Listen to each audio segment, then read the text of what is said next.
The comments I made last week are pertaining to the palette, the simple question of the palette. Don't hesitate to throw little simple questions at me if you want. I don't mind taking the 10 minutes. And there's a bunch of little things like that. And by the way, and it's in the class of For What It's Worth. It's simply the way I work. And so you can take them or leave them, but don't hesitate to go ahead and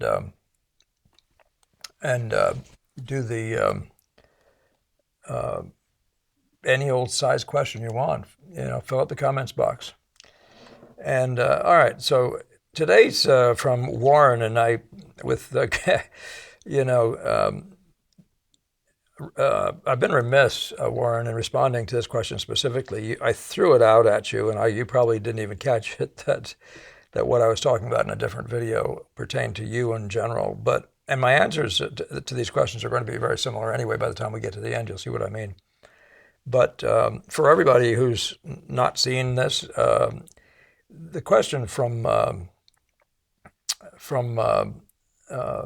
Warren, and this is some long while ago, I bet it's 6 months ago. Warren was the guy who asked me, suggested that what I'm offering is worth something. He would like to be able to contribute, and where could he do that? So I appreciate that, Warren. You certainly started something, and so we can keep on moving. Anyway, in a painting, would you subtlety? I think he means subtly. All right. Sorry, I missed that. By the way, when I see typos, I try to correct them, and I don't. And I'm sure you were just typing in haste anyway. And so every once in a while there'll be an extra space and an extra something or other. So anyway, in a painting, would you subtly modulate the chroma, the hue, or the temperature in the light? So, of course, and the answer is, if you're an impressionist, of course you do that. And I think he's speaking probably like somebody who may not be exactly. It looks like Warren is trying to figure out a sort of a formula. Overall, it looks like that a little bit. And my suggestion, of course, is going to be right where it always is, and we'll get to that. I'm specifically thinking about passages of flesh, but this could apply to any type of subject matter. First, I'm referring to the passage of light that occurs on a cylinder, for example, between the halftones and the highlight. And Daniel Green liked to think that had the best color in it of all that mass. I understand there are the most what you call local color, possibly the least influenced color away from what would be the local color of the object. I understand that there are several factors that may influence a given passage: reflected light, intensity of light, angle of the form in relation to the light, texture, etc. But I'm posing the question in the abstract as if isolated from all those variables. So as long as you know those things, of course, that's a big deal. Of course, there's going to be shifts. So expect it. And then you go on, and I'm going to start showing the images that Warren offered. He says, in Corot's interrupted reading, the passage of the arm is painted broadly, but it appears Corot modulates the temperature, albeit in a highly nuanced way. Well, I have to say, you could say he modulates the temperature, but nuance is an understatement. If this is the one you're talking about. So I blew these up for closer observation. And of course, none of these images are worth much. They're so unreliable online. There's no quality control, as it were. So you can see that it's very, very, very slightly cooler here, slightly warmer here, and then back to cool, well, through the highlights where it loses its qualities, it maybe has its most coolness, and then back to something else. But he's talking about what happens between here and here and here and here and here. This would be the highlight. So this isn't a very good one for us to look at. So let's go to the next question, and this will come up, okay? This idea of how these tones may work. So in a detail from Rubens Atalanta and Meleager, he appears to play the most with hue, going from yellows to pinks, etc., on the arm. So that's real true, and the only one I could find that I really thought had decent color was the Rape of Europa. And you can see that it's true. He's moving around nicely. I mean, the figure does that. It goes, for example, in the leg, it goes from being reddish, if you see a model standing, to being more golden through the torso, and then back in the head to reddish, each end of which has got a relative level of coolness too. And you can also see him moving through the roundness, if you want to call it that, in curious ways, some of which I can't accommodate for this blue over here, this blue back here. It doesn't seem to be consistent. So where is it here? Now is that he's assuming that's the red cloth, but there's the blue there. So I guess that kills that. But yeah, it's difficult for me to see with it. There's a consistent thing happening with Rubens. So again, I don't know how to offer you this as a model. He is doing the things you say, though. He is modulating color, and he's doing it through the, like this is clearly cooler over here through the highlight, and then redder looking over here.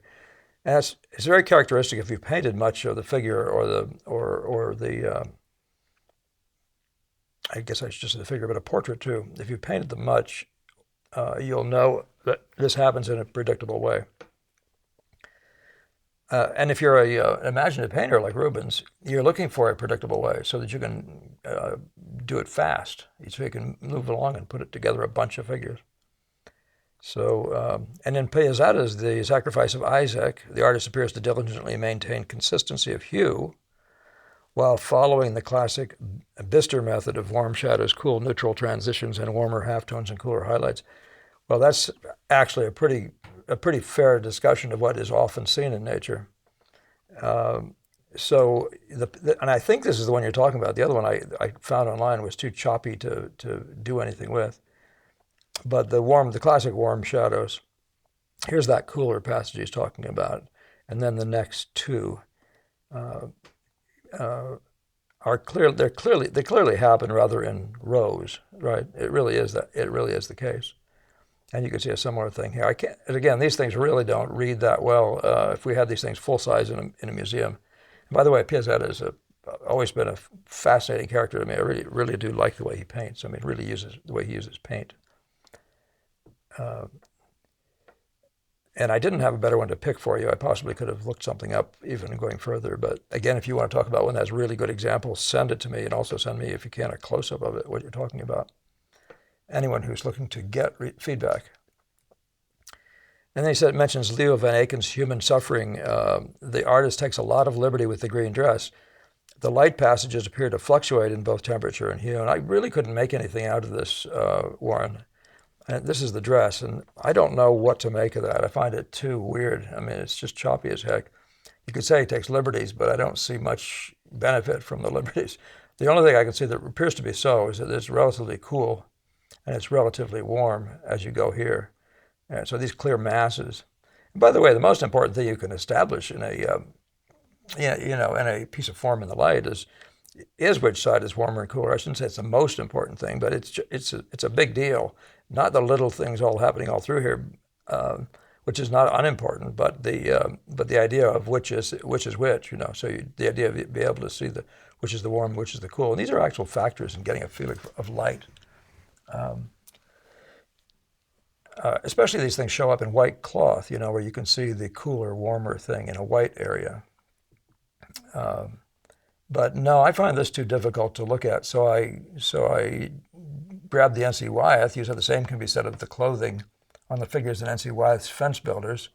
And I looked again at this one here, and yes, there is something going on here. Of course, this would be outdoor light where you have a warm light in general. The highlight, by the way, the glinty highlight tends to have the biggest part, or the mass of it appears to have the biggest part of the sun. And then these sides here, each side would be cooler. And the ones right between the dark and the highlight would be the thing that has the most of what we call the local color of the shirt. And that's the way we think about it here. But yeah, these aren't, you'd probably have to be in the room with me and pointing at these things for me to fully understand exactly what you mean. But it's a little more obvious here that there's a shift happening. Yeah, okay. It's the best I can say with that now. Maybe you could talk about the light here, the cool, like on this thing here. When he gets down this low, he's got the warm reflections off of the grass, and they seem to be getting cooler as they go up. And so I'm talking about what takes place in the shadows. But here he has a decidedly cool blue shadow and a warm light. And that's fairly characteristic when you can see it. That's what you expect to see outdoors. The hat's doing something like that too. So those movements are definitely there. Yeah. Let's talk more though about, well, I wanted to mention, I was told that this was a copy of the Ang by Paxton. I don't think it is, because it looks more like a Paxton in its surface. But this is actually the Ang, and you can see there's something like that going on here, the relatively warmer stuff here, and then that sort of icy tone at the edge. You can see the relatively warmer side going through the less stated color, if you want to put it that way. In this case here, he's got the body color. The light is actually quite colored. And then back to that cool thing that happens and seems to be happening everywhere, where most of these guys have anything like a formula. But of course, he would use models whenever he felt like it. He didn't need formulas. And yet he undoubtedly did have formulas. He did for a number of things. So I'm picking up doing here. It's one that I believe we looked at a fair amount in Boston. I think it's at the Gardner Museum. And it's harder for me to see this, but when I was looking at it, I was thinking this is a pretty good example of how you can see what happens here, what happens in the light, and what happens over here. But this is a nice example of the cool play that happens right along the edge so frequently. Now, I've painted portraits in which this happens. This is warm over here. And so much of this does depend on the light you're in, the room you're in. It's not going to be cool every time relative to the general light. So, yeah, those are things that I don't turn into a formula. But what you will do if you do follow my advice is you will take yourself to get a bunch of guys together, whatever, of artist types, wannabes, painters, whatever, and to go paint with them on the figure, get figure models, and study this stuff. I mean, if you want to study it with just that in mind, that's fine, but just paint arms, paint bodies, and watch what happens. Don't take your formula from a book, ideally. I mean, you may think that's a shortcut, but it hasn't all been said, and especially when you're talking about imaginative painting, those guys have their ways. And when you're talking about impressionist painting, which I think is the right place to begin for a painter, you'll find that nature does a lot of interesting things through those passages. So here's a Mary Cassatt, and it's very, very clear how all that stuff is working for her. And I'm just looking at this passage right here. Do you see how this is clearly ice over here? And it gradually lights up and turns warm on this side over here. It's very characteristic, not unusual at all. The room is apparently very blue lit, which is what gives this that color over there. But I'm not attributing to these notes to anything. You just do have to know what's happening in the room. I don't know what else I can say about these. They're just characteristically doing something rather like what you say. Here's what happens when you go outdoors, and I do wish these could be handled better or differently, whatever. But I've done this outdoors, and what happens, I believe what he's doing here is he's painting this woman maybe on a porch or just in front of a porch. He may be standing on the porch himself. And so she's being lit by the light of the wall. Not the daylight. The daylight's really there. It's coming down and smacking her on top of her head. But she's just out from under the porch. And so these are actual lights. But this back stuff, this blue stuff here, whatever it is the front light, which gives this its color and all that sort of thing. So all this stuff here, who knows what this is, but this is what he's doing. And what I'm saying you should look at these guys for is he's taking a passage and searching for the color. He sees this greener thing happening here and this bluer thing happening here. And he paints those things and makes those things happen. And you can see there's differences all through here. And the combination of things that cause those differences can be huge, huge, huge. This one here I'm betting this is the sunlight. It looks like it is. I'm surprised that the color is that cool. Where this appears to be something else that's lighting this over here. I mean, look at the sunlight up here. There's nothing like that on the dress till you get down about here. So what you're talking about now is a guy who's standing there painting. He's probably getting bounce off of off of the lawn and off of all the fence and all the other stuff that's being hit by sun. And on this side, he's got the calmest stuff, which is probably just whatever's coming out from that, what would be a relatively blue, even if it's a white porch behind him, it would blue everything, it'd be a blue tone. And the shadows, typical shadows, as Da Vinci talks about, being blue outdoors, especially, I mean, on a sunny day especially. So yeah, this gives you a chance to do that same kind of research, and that's what I'm saying these guys do. They don't go out there and paint from a formula. And what you'll do is if you paint like this, and you paint and paint, you'll have, and you look with your relational eyes, you'll notice that this here in this particular setting is warmer over here on the shadow side. The general mass is, and it's not shadow. So warmer than what? Well, it appears that this is cooler over here by a little tiny bit, but this isn't that icy cold stuff that we saw in those other paintings with the formulas. On the other hand, this is, right? So this area here is clearly taking its light from something warmer in the background. By the way, this looks like it was added by no idea. It's one of the oddest paintings in that sense of just having been taken house paint and painted all over here. Very strange stuff. But yeah, but you can see the warm, even on this passage, the warm through the, of course, the fingers are warmer, and this hand, how hand does this generally, and gets cooler. But I can't give you a formula for this. I can just tell you need to start looking, paint from life. You don't even want a formula. But this is the one that rather makes me laugh the most, because here's one in which the woman is obviously standing there looking up at a interesting light. And I will suggest to you that the interesting light is blue in the sky above, the light window coming through here, the light's coming through, and it's blue above, and then there's a red brick building for a few minutes. And so he's having this transition, which you can sort of make out in the wall, from warmish up here down to cooler masses as you go down through here. You can feel that whole sweep. Nevertheless, so this would be a very curious thing to have to do, and very difficult. And you can't do it by a formula. There's just no way in the world to do that by a formula. But I want you to observe that which formula is followed here, you know. When you look at this one compared to this one, this is entirely, shall we say, hot shadow. Here's an entirely cold shadow. This feels blue and that feels red. And so the difference in the light here, this light feels more golden and, you know, maybe than this. It's really surprisingly even. But you can still see that he's searching out transitions, and here's the highlight being whatever it is. I find it too hard to see these things to make them out, but I'm telling you, I'm just showing you this picture just to suggest to you that these guys were involved in a search through the warms and cools and through the chromas and all that stuff, and they weren't missing anything. So if this wasn't chromatic enough right here, they would hype it up. They wouldn't just paint a formula and be happy. And that's true of any passage on this thing.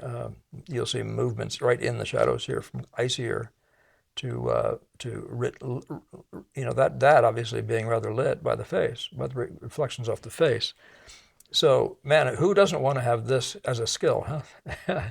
And for certain as a study basis. But if you're trying to figure out a formula, you know, say you're doing outdoor painting, you know, paint a model, as Ang would do, studies of the model in the light you intend to paint it as if it were set, you know, the light chosen for the setting, and just enjoy. Here's that rather appearing of a formulaic thing again, where you can see it's much warmer over here and turning colder and colder. And then the shadow is, well, this is a middle tone. That's very icy as it gets dark.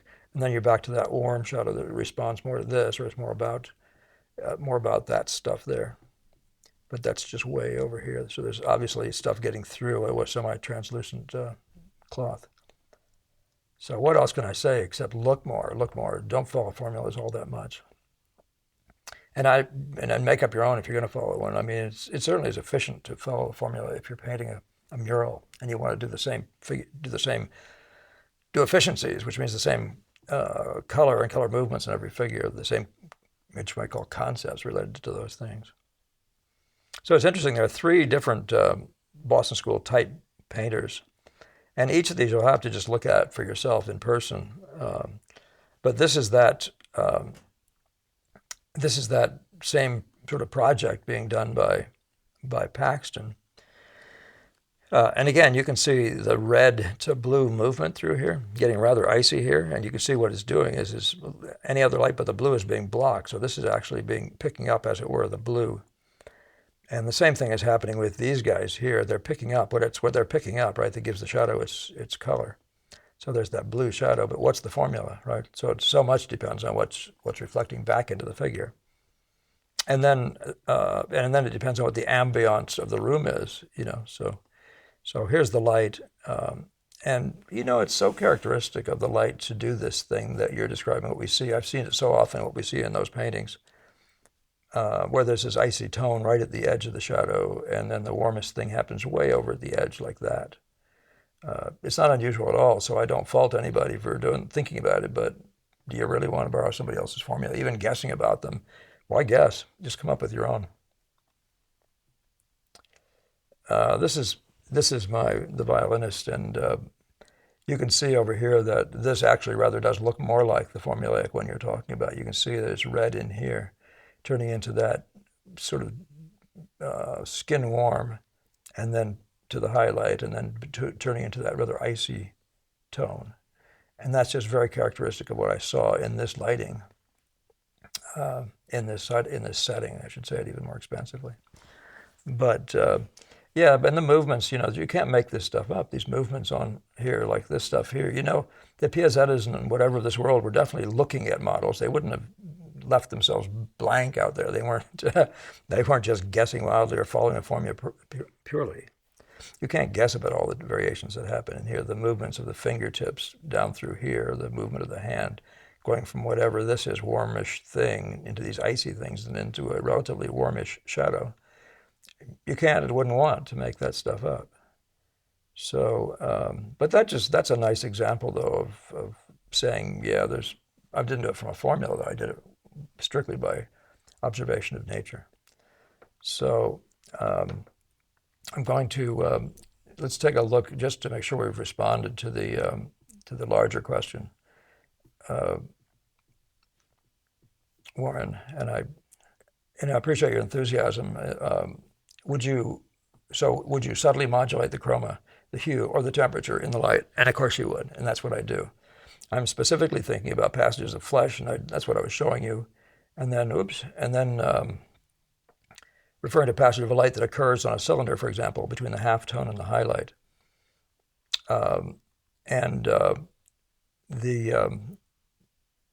Yeah, so I've given you, I think, everything I know on that subject. I understand there are several factors that may influence a given passage. Reflected light, the intensity, the angle, blah, blah, blah. And you've seen all those things. So I wish I could have made out more from the pictures you sent me, but that's the larger idea. That's the way I think about it, Warren. So thank you again for your question. Guys, keep on commenting and sharing. Comment on, say, ask questions about any old thing that comes up. I don't care how little it is, just ask.